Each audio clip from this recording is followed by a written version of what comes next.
ये वानर तो सबको मिला है, पर श्री हनुमान जी वानर रूप में हैं, पर वे राम जी के सेवक हैं, राम जी उनके स्वामी हैं।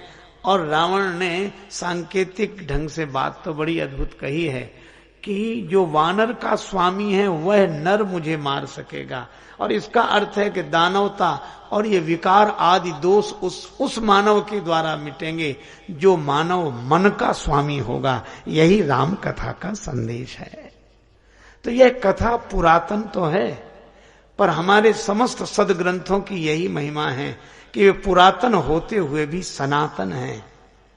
पुरातन इस अर्थ में है कि ऐतिहासिक रूप में यह महत्वपूर्ण घटनाएं हुई हैं, यह कोई मिथक नहीं है, कल्पना नहीं है, लेकिन यह भी सत्य है कि यह हुए हैं, इसलिए पुरातन हैं, और आज भी हो रहे हैं, इसलिए सनातन है। और यही कारण है कि श्री राम जी को एक दिन पूर्व सूचना मिली, राम ही देव काल्हे जुबराजू,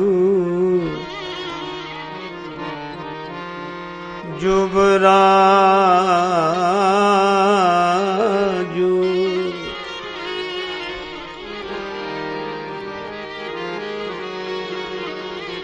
और दूसरे दिन प्रातः काल समाचार मिला, 14 वर्ष राम बनवासी।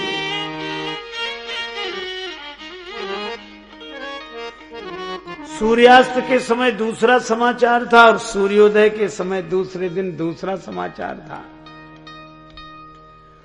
पर श्री राम जी का चित्र खींचा श्री तुलसीदास जी ने। अच्छा, राम जी कैसे दिखाई दे रहे हैं? परिस्थिति बदल जाए तो व्यक्ति का चेहरा सूचना दे देता है कि कुछ गड़बड़ है। कई बार लोग कहते हैं उन्हें देखकर ही पता लग गया कि कुछ ना कुछ तो गड़बड़ है, पर राम जी को देखकर पता ही नहीं लग रहा। क्यों मुख प्रसन्न मन राग न रोसू। मुख प्रसन्न है तो रोष का भाव मन में मुख पर क्यों नहीं है? क्योंकि मन में राग नहीं है तो रोष क्यों हो?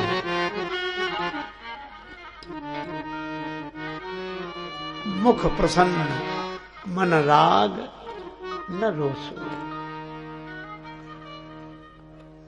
और मुझे तो लगता है कि कैकेयी माता ने तो कहा तापस वेश विशेष उदासी, पर राम जी तो पहले ही उदासीन है। उदासीन का अर्थ उदास नहीं होता। उदासीन का अर्थ ही है जिसे न कोई अपेक्षा है, न कोई उपेक्षा है, न लगाव है, न अलगाव है, न राग है, न द्वेष है। ऐसी सहज दशा का नाम ही उदासीन दशा है। इसी को उत्तमा सहजावस्था, इसी को कबीरदास जी कहते हैं साधो सहज समाधि भली, गुरु प्रसाद जा दिन ते उपजी दिन दिन अधिक चले। यहां बिल्कुल सहज, मुख प्रसन्न।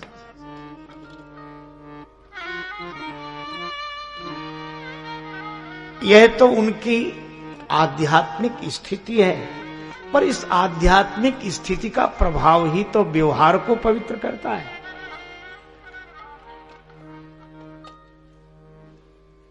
सुमंत जी से कहा गया अयोध्या नरेश अब तक जागे नहीं है, मंत्रीवर जाकर देखो। सुमंत जी आए, महाराज दशरथ को मूर्छित अवस्था में देखा। मूर्छा जब जब टूटती है तब तब मुख से राम राम राम स्मरण करते हैं। सुमंत जी अवाक रह गए यह स्थिति देखकर। महारानी कैकेयी जी से पूछते हैं महाराज की इस अस्वस्थता का कारण। कैकेयी जी उत्तर देने के क्षण में भी आदेश देती हैं, आनहु राम ही बेगी बुलाई,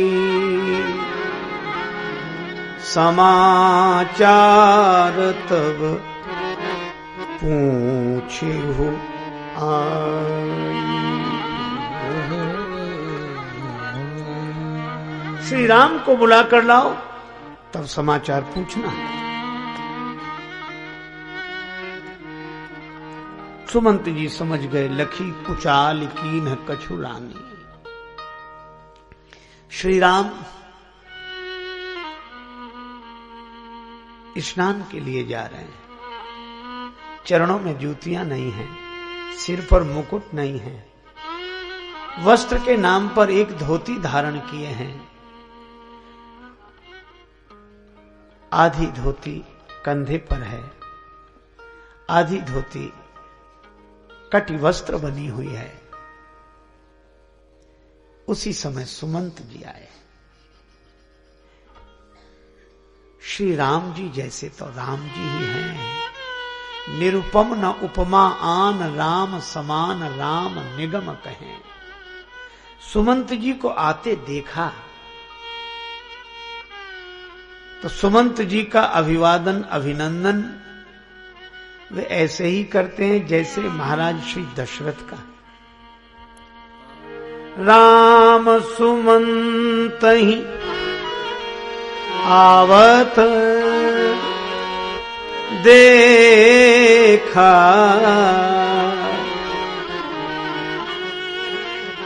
जब श्री राम ने मंत्रीवर सुमंत के चरणों में सिर रखा, करबद्ध मुद्रा में प्रणाम किया, सुमंत के नेत्रों से आंसू आ गए। राघवेंद्र, इस तरह प्रणाम करके मुझे संकोच में न डालें। इस विनत भाव से अभिवादन मुझे उचित नहीं लगता। श्री राम जी ने कहा, मंत्रीवर, यदि पूज्य पिताजी का आगमन होता तो मुझे ऐसे ही प्रणाम करना चाहिए था कि नहीं? अवश्य वे आपके पिता हैं, पूज्य हैं। राम जी ने कहा, तो आप भी मेरे लिए पितृतुल्य पूज्य हैं। आदर कीन पिता सम लेखा। सुमंत जी के नेत्र निर्झर हो गए, कंठ अवरुद्ध हो गए। कंठ अवरुद्ध हो गया और यही कहा, धन्य हो श्री राम, जब आपके जैसा कोई दूसरा है ही नहीं तो आपके जैसा शील भी किसी दूसरे में कैसे हो सकता है। यही समान अतिशय नहीं कोई, ताकर शील कस नास होई। और श्री तुलसीदास जी कहते हैं, अस स्वभाव कहूं सुने न देखे, कई खगेश रघुपति सम देखे। सुमंत जी ने कहा, राघवेंद्र, पिताश्री ने आपको बुलाया है महारानी कैकेयी के भवन में।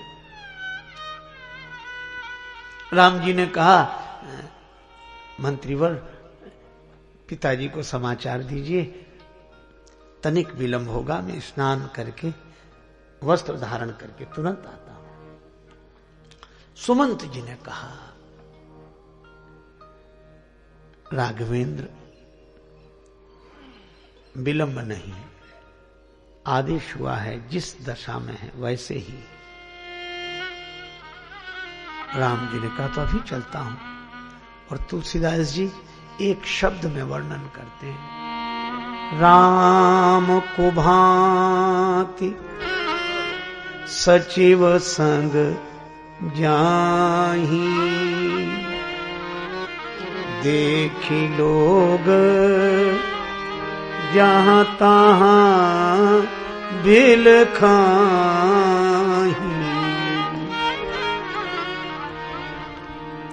लोग जहां तहां देखकर बिलखते थे, क्या बात है, क्या बात है। श्री राम जी ने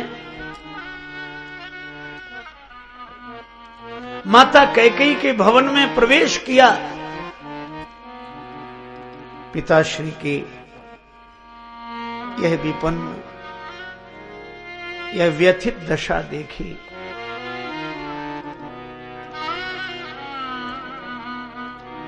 प्रवेश किया था श्री राम ने, और पिताजी मूर्छा से जब जब जागते तब तब राम राम राम।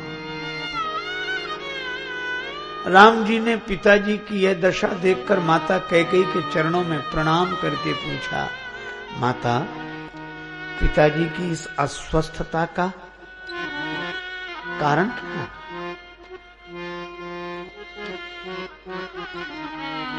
यह राम जी का शील और माता कैकेयी का व्यवहार। अत्यंत रूखे स्वर में बोली, महाराज की इस दयनीय दशा का कारण तुम हो, तुम्हारे कारण इनकी यह दशा हुई है। वह तो राम जी तुरंत कहते हैं, हाँ मां, अवश्य मेरे ही कारण यह दशा हुई होगी, लेकिन स्पष्ट करें मैं समझ नहीं पा रहा हूं। सुनहु राम सब कारण एहु, सुनहु राम सब कारण एहु।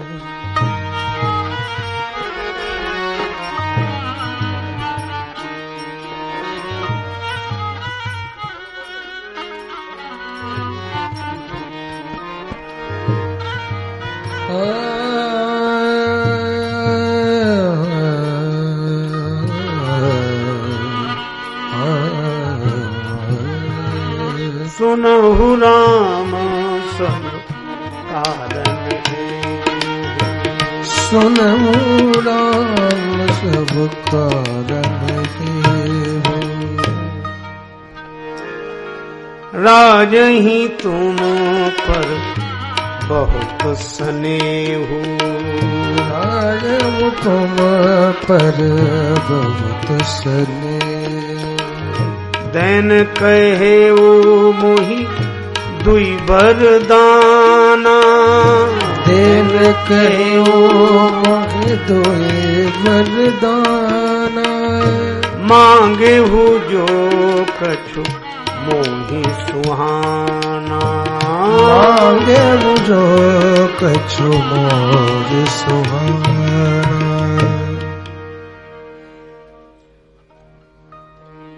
माता कैकेयी बोली, राघव, कारण यह है महाराज दशरथ तुमसे अत्यधिक प्रेम करते हैं। मुझे 2 वरदान देने के लिए कहा था, मुझे जो अच्छा लगा मैंने मांग लिया।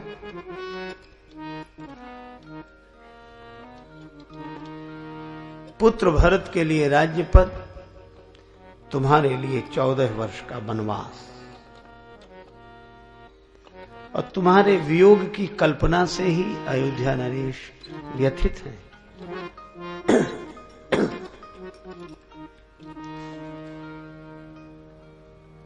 अब आप कल्पना करो कितना असह्य दुख देने वाला यह समाचार है। पर श्री राम यह सुनकर भी कहते हैं, थोड़े ही बात पितहि दुख भारी,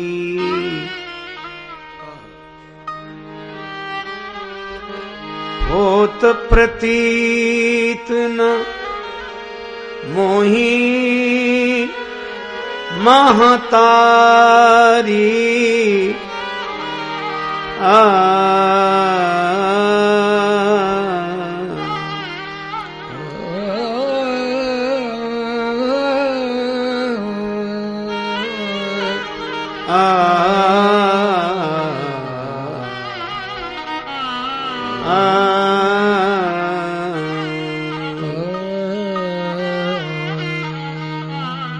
थोड़ी सी बात पर पिताजी इतने दुखी। आप विचार करेंगे, थोड़ी सी बात, छोटी सी बात, 14 वर्ष का वन पर श्री राम कहते थोड़ी ही बात। कई बार लोग कहते अब बात को बढ़ाओ मत, थोड़े में बस। दुख तो आया है पर उसको उतना बड़ा काहे को बनाए, थोड़ी ही बात। कैकेयी जी अवाक रह गई कि ये थोड़ी सी बात है। श्री राम जी कहते मुझे विश्वास नहीं हो रहा है मां। अब कैकेयी जी कुपित हो गई, बाहों टेढ़ी हो गई, नेत्रों में लालिमा।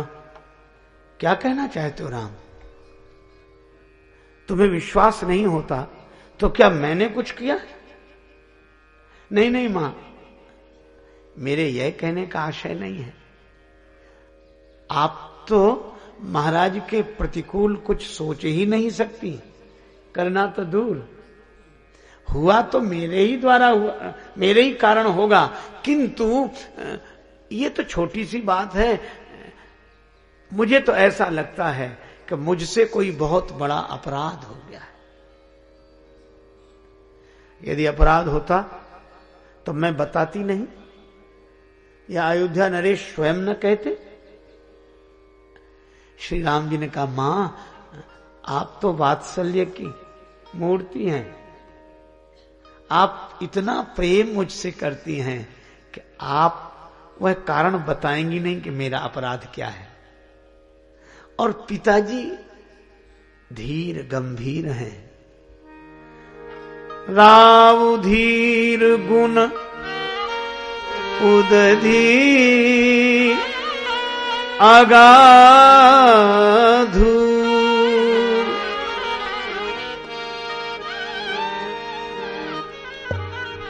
भामोहिते कछु बड़ अपराध। यह है श्री राम जी का व्यवहारिक आदर्श, व्यवहारिक पवित्रता। ऐसी प्रतिकूल परिस्थिति में भी श्री राम जी की मुखाकृति और श्री राम जी की मन स्थिति। मां, मुझसे कोई बहुत बड़ा अपराध हो गया है, आप स्नेहाधिक्य के कारण उस अपराध को उजागर नहीं कर रही हैं। और पिताजी धीर गंभीर हैं, वे कह नहीं रहे हैं। और मां आप बताइए, निसंकोच बताइए, मेरा अपराध मुझे बताइए। जिन कैकेयी माता को कोई बदल नहीं सका, महाराज दशरथ समझाते रहे, परिवर्तित नहीं हो सके कैकेयी जी, पर राम जी के इस व्यवहार ने भले ही थोड़ी देर के लिए ही सही, पर कैकेयी माता को बदल दिया। कैकेयी माता के मुख से शब्द क्या निकले? तुम अपराध योग नहीं ताता,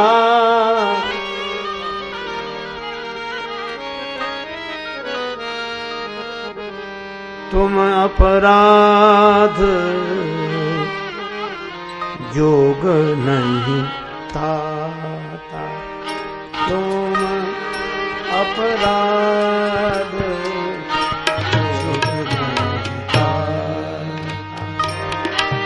तुम अपराध योग नहीं ताता, तुम अपराध योग नहीं ताता। जननी जनक बंधु सुखदाता, जननी बंधु जनक सुख दाता,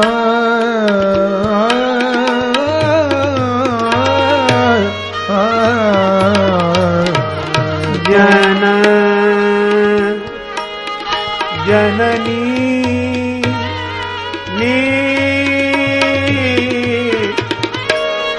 जननी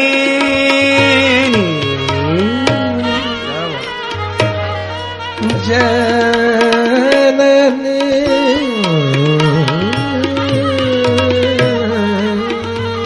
जनक बंधु सुखदाता तुम अपराध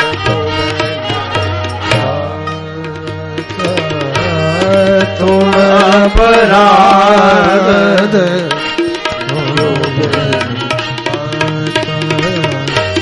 तुम अपराध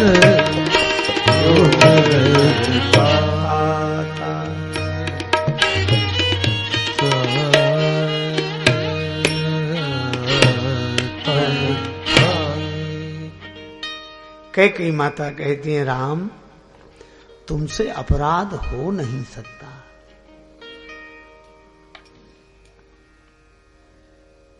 यह कैकेयी माता कहती है जो वन भेज रहे हैं, वे ही कहती हैं तुम अपराध योग नहीं ताता पुत्र, तुमसे कभी अपराध हो ही नहीं सकता। श्री राम जी ने कहा मां सत्य कह रही? हाँ वत्स बिल्कुल सत्य कह रहे हो, तुमसे अपराध नहीं हो सकता, इसलिए तुमसे अपराध हुआ भी नहीं है। मां फिर एक बात पूछूं, जब मेरा कोई अपराध नहीं है तो मुझे वन क्यों भेजा जा रहा है? कैकेयी माता बोली वत्स अपराधी की तरह तुम्हें वन थोड़े ही भेज रही हूं। मैंने तो महाराज से भी कहा अपराधी की तरह नहीं, तापस वेश विशेष उदासी, साधु बनाकर भेज रहे हूं, तपस्वी के रूप में भेज रही हूं।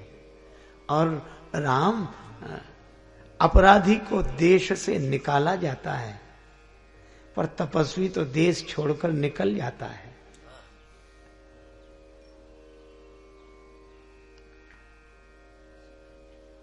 पर एक बात है मां, अपराधी देश छोड़कर निकलता है और तपस्वी देश छोड़कर निकल जाता है, तो उसके निकलने से और उसके व्यवहारिक जीवन से अनेकों को सुख मिलता है।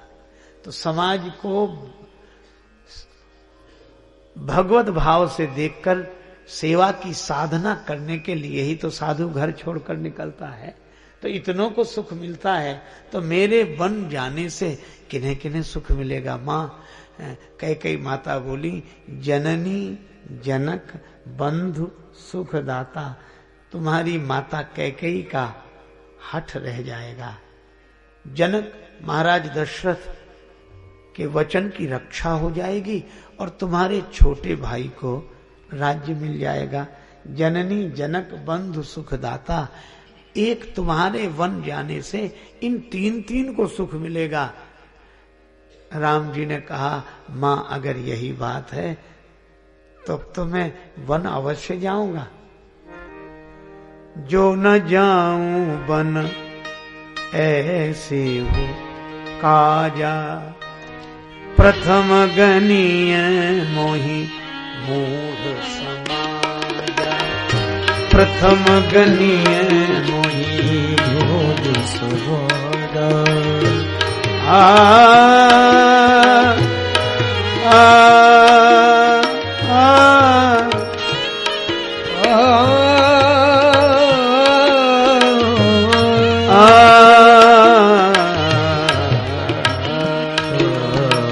प्रथम गनीय मोहि मूढ़ समाजा, प्रथम गनीय मोहि मूढ़ समाजा।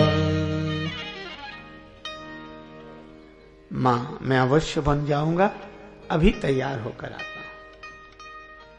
यह है श्री राम लीला सगुन जो कहाऊं बखानी, सोई स्वच्छता करई मलहानी।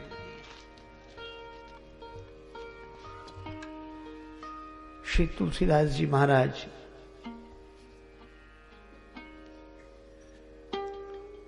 उस दृश्य को उपस्थित करते हैं जब श्री राघवेंद्र जन्मदायिनी माता कौशल्या के समक्ष उपस्थित हुए। मां कौशल्या को तो इस घटना का ज्ञान नहीं है। वे तो सोच रही हैं कि थोड़ी देर में ही अभिषेक का मांगलिक कार्य आरंभ होगा।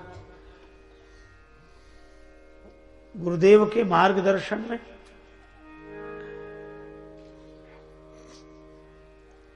कहने लगी, राम अब तक स्नान नहीं किया, इतनी देर कर दी।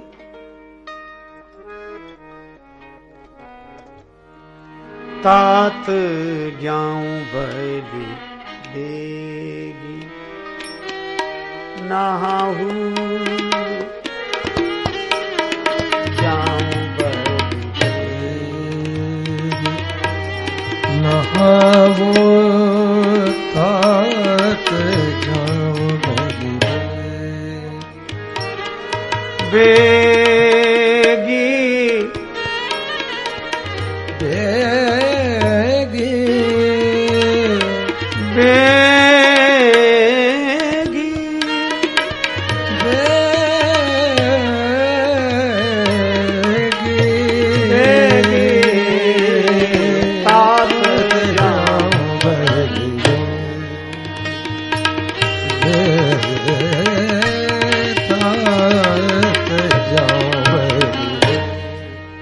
जाऊं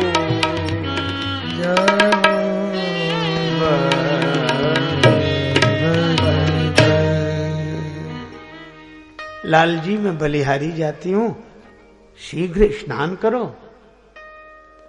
और जो प्रिय हो वह स्वल्पाहार ग्रहण करो, किंतु मधुर, जो मन भाव मधुर कछु खाओ। मुंह मीठा करके जाना, सगुन है, और बिना खाए मत जाना।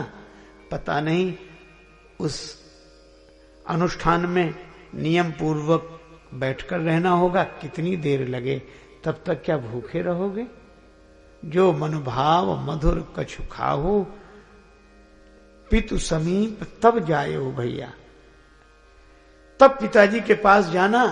वैसे ही बड़ी देर हो गई है, भई बड़ी बार जाई बलि मैया, तुम्हारी मैया बलिहारी जाती है। माता हर्षाति रेख से भरी है, हृदय भरा है हर्षाति रेख से, सजल विलोचन आनंद का भाव। आहा, अब ऐसी ममता की बूंदती माता को श्री राम जी समझाएं तो कैसे समझाएं कि परिस्थिति बदल गई। पर श्री राम जी के उद्बोधन का ढंग भी बड़ा अद्भुत है। श्री राम जी कहते हैं, मां एक बात पूछो, युवराज पद बड़ा होता है कि राजा का पद? कौशल्या जी बोली, निस्संदेह राजा का पद। तो अब आप प्रसन्न इसलिए हो रही हैं कि मुझे युवराज पद पर बिठाया जा रहा है। हां, तब आप और अधिक प्रसन्न हो जाओ। क्यों? अब आपके बेटे को युवराज नहीं राजा बनाया जा रहा है। राजा? तुम्हें राजा बनाया जा रहा है? राम जी कहते हैं, राजा बनाया ही नहीं जा रहा है, राजा बना दिया गया हूं। बना दिए गए हो? हां। खुशियां नहीं मनाई गई, मंगल वाद्य नहीं बजे, मधुर मधुर गीत नहीं गूंजे, सहनाइयां नहीं बजी, बधाई गीत नहीं गाए गए, खुशियां मनाने का कोई भी स्वरूप तो नहीं दिखाई दे रहा है।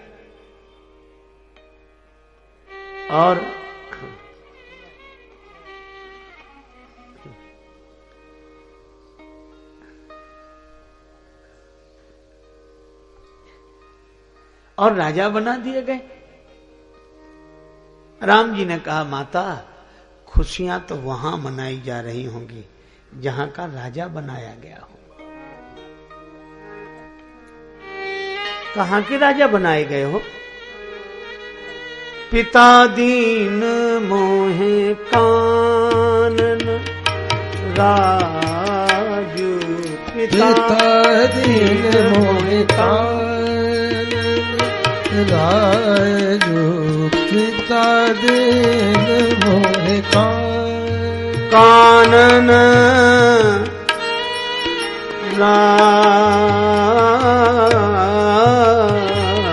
राजू पिता दीन मोहि कानन